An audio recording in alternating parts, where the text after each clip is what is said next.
Buongiorno, Focus Bollettino Colture Erbacee, aggiornamento. Continuiamo a rendere conto dei risultati delle sperimentazioni sulla difesa integrata dell'ultimo anno, degli ultimi anni.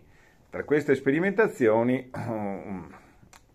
diverse hanno riguardato la gestione integrata delle infestanti per ridurre l'uso dei diserbanti. Tra queste alcune importanti che rientrano nel progetto Horizon 2020 IVM Prize, che è stato oggetto anche di un recente articolo dell'Informatore Agrario, l'Informatore Agrario numero 38. Tra i moltissimi dati che potrete trovare in questo articolo ci sono alcuni dati riguardanti la gestione integrata delle malerbe nel frumento, con un confronto tra diserbo chimico convenzionale e una gestione integrata basata sulla rotazione, sulla falsa semina e sulla strigliatura nel momento dell'accestimento.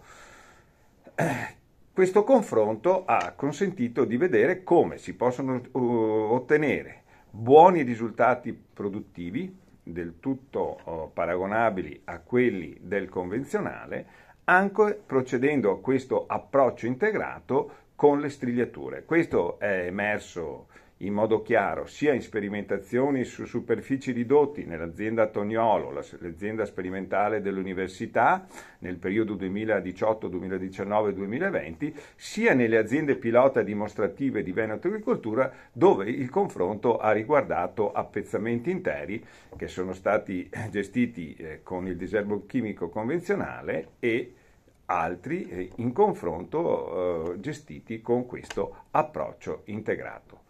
Produzioni simili, qualche infestante in più alla fine, ma una riduzione netta dell'uso di diserbanti. Quindi a parità di risultato tecnico, una riduzione dell'uso dei diserbanti e anche complessivamente dei costi, qualora si faccia una gestione integrata molto accorta.